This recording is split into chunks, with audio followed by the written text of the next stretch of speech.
No divórcio, o que fazer quando o seu ex não quer assinar os papéis?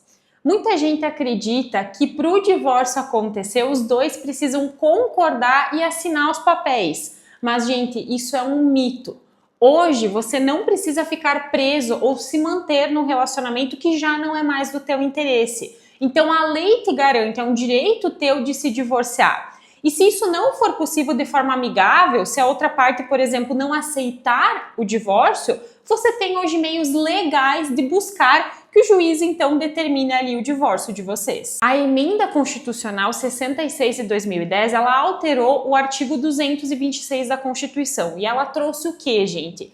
Que hoje se divorciar é um direito potestativo, ou seja, eu não preciso mais ficar naquele relacionamento se não é interesse meu. Então, se eu quero finalizar aquela relação, eu tenho direito de terminar, de buscar o divórcio, mesmo que a outra pessoa não queira ou não concorde, porque hoje a gente não depende da aceitação do outro. Se eu não quero mais aquele relacionamento, eu dou andamento no divórcio, mesmo a outra parte não querendo ou não aceitando. Mas como isso vai funcionar, Nadine? Hoje a gente tem dois tipos de divórcio, tá? O extrajudicial e o judicial. O extrajudicial são aqueles casos em que vocês não têm filhos menores e vocês concordam ali com o divórcio, os dois aceitam, concordam com a divisão de bens, estão ali ok com o que cada um vai ficar. Então vocês vão no cartório para propriamente dar andamento naquele divórcio de forma amigável, tá? Eu aconselho o quê? Sempre ir acompanhado de um advogado e especialista ali no assunto, tá? Agora, o divórcio judicial, que é a outra modalidade, como que ele funciona?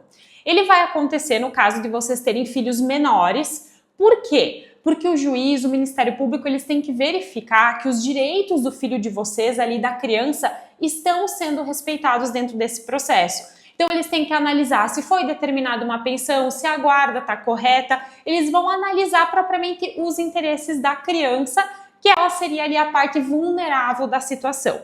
Significa que o divórcio tem que ser conflituoso, tem que haver uma discussão entre vocês?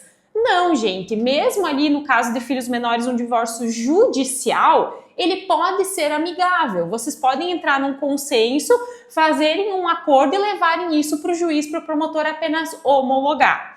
Agora, se existe um conflito entre vocês, vocês não concordam com a divisão de bens, com a guarda, com o valor da pensão alimentícia, aí a única solução é o divórcio propriamente ali judicial, porque existe um litígio, um conflito entre vocês. Então, a gente não concorda com o valor da pensão ou ele não aceita o divórcio. Essa é a modalidade que você vai ter que fazer. Se ele não aceita assinar os papéis, ele não aceita o divórcio, você tem a possibilidade de buscar um divórcio judicial, para que aí o juiz determine o divórcio de vocês. Tá, Nadine, mas como funciona esse divórcio judicial? Tá? Se ele não aceita ali o divórcio, não aceita assinar os papéis. A gente entra com um processo, primeiro é claro, você busca um advogado da sua confiança especialista no assunto. Depois vai ser entrado com um pedido judicial de divórcio, para que o juiz determine o divórcio de vocês, decrete ali o divórcio.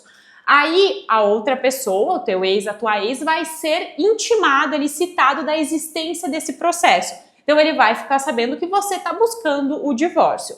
Aí o juiz vai determinar uma audiência de conciliação, ele vai poder trazer a versão dele para o processo, mas propriamente, como antes mesmo eu mencionei, que a Emenda 66 de 2010 alterou o artigo 226 da Constituição Federal e trouxe que o divórcio é um direito potestativo, independe de aceitação do outro, o juiz vai no final decretar o seu divórcio porque você tem interesse naquilo, porque você não quer mais manter aquele relacionamento. Então, se um dos dois, do casal, não quer mais estar na relação, ele tem direito de buscar esse divórcio judicial e o juiz vai decretar propriamente o divórcio de vocês. Então, se vocês não chegarem num consenso sobre a partilha de bens, a divisão dos bens vai acontecer conforme o regime de vocês, que hoje o mais comum é o regime da comunhão parcial de bens, que vai dizer que tudo que vocês adquiriram, compraram, construíram durante a relação vai ser dividido 50% para cada um.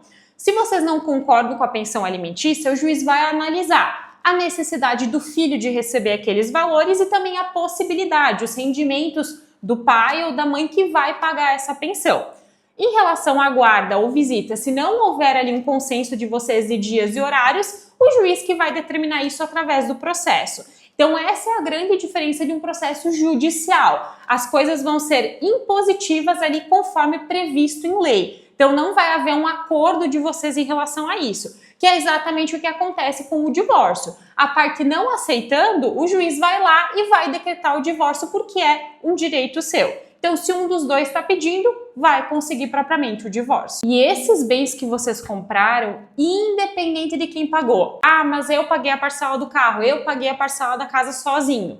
Independente, eles vão ser divididos conforme o regime de vocês, 50% para cada um. Se seu ex se recusa a assinar o divórcio, isso não significa que você está preso para sempre nesse casamento, gente. Você tem a possibilidade de buscar o divórcio judicial, que eu acabei de explicar. Então, não mantenha ali uma ideia de que, mas ele não aceita, mas ele não concorda. Se você não tem mais interesse no relacionamento, é um direito seu, previsto na Constituição, de buscar propriamente o divórcio.